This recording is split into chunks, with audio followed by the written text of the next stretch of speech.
सबों को जय यीशु। जब हम उपवास करते हैं, हम प्रसन्न रहना है और विनम्र बनना है। जब हम प्रसन्न रहते हैं, विनम्र रहते हैं, तो प्रभु हमारे उपवास को स्वीकार करेंगे। मत्ती के सुसमाचार अध्याय 6 पद संख्या 17 में हमें वचन याद दिलाता है, जब तुम उपवास करते हो तो अपने सिर में तेल लगाओ और अपने मुंह धो लो। प्रभु चाहते हैं कि प्रसन्न रूप से हमारा उपवास को, दुखित होते हुए, संकट में रहते हुए उपवास करने के लिए प्रभु हमें नहीं बताते हैं। ये दुखित या संकट और अपने शरीर को, हमारे चेहरा को मलिन करते हुए वो क्षीण के रूप में अगर हम उपवास करते हैं तो वो किसी को दिखाने के लिए होता है। तो उपवास किसी को दिखाने के लिए नहीं है। तो इसलिए प्रभु ने कहा, आपकी मुंह धो लो, आप प्रसन्न रूप से उपवास करो। दूसरों को दिखाने के लिए कभी उपवास नहीं करना है। अब भी बहुत सारे लोगों को जो आध्यात्मिक रूप से जी रहे हैं, आध्यात्मिक रूप से आगे बढ़ने के लिए प्रयास कर रहे हैं, उनकी एक विपत्ति है स्पिरिचुअल बोस्टिंग, आध्यात्मिक घमंड। बहुत सारे लोगों में ये आध्यात्मिक घमंड पकड़ गया है। बहुत सारे लोग स्पिरिचुअल बोस्टिंग करते हैं कि दूसरों को दिखाने के लिए लंबे लंबे प्रार्थना करते हैं, बहुत हाथ उठाते हुए, बहुत हाथ फैलाते हुए प्रार्थना करते हैं। एक केवल स्पिरिचुअल बोस्टिंग घमंड बन जाता है। ये स्पिरिचुअल या आध्यात्मिक घमंड के बारे में संत पौलुस हमें बताते हैं। इफिसियों के पत्र में हमें याद दिलाता है। इफिसियों के पत्र अध्याय 2 पद संख्या 8 में वचन इस प्रकार हम पढ़ते हैं, उसकी कृपा ने विश्वास द्वारा आप लोगों का उद्धार किया है। एक आपके किसी पुण्य का फल नहीं है, ये तो ईश्वर का वरदान है।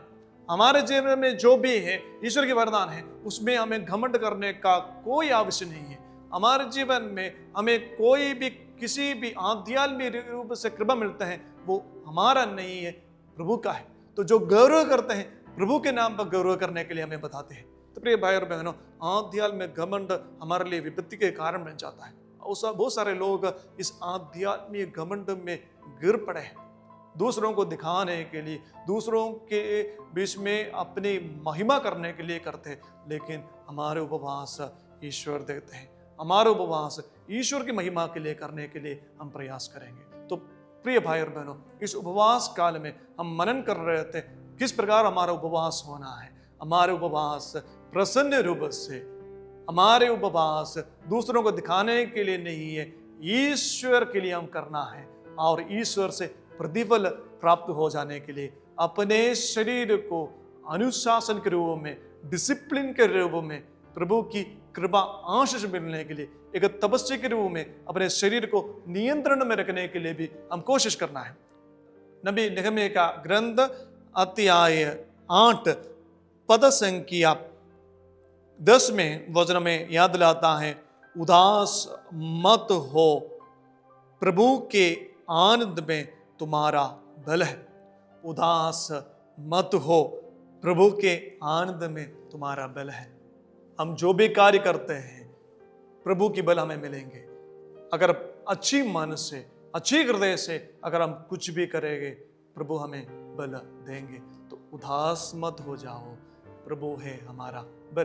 तो आइए हम प्रार्थना करेंगे। विशेषकर जितना लोग इस प्रवचन को सुन रहे हैं, इस उपवास काल में तपस्या के रूप में अपने आप को समर्पण किए हैं, हम प्रार्थना करेंगे। विशेषकर प्रभु हमारे तपस्या को, हमारे प्रायश्चित को, हमारे जो उपवास हैं वही उपवास को देखते हुए हमें कृपा आशीष देने के लिए मामले की विशेष मध्यस्थता मांगते हुए, प्रणाम मरिया, कृपा पूर्ण, प्रभु तेरे साथ है, तेने तो स्त्रियों में और तेने तेरे गर्भ का फल यीशु।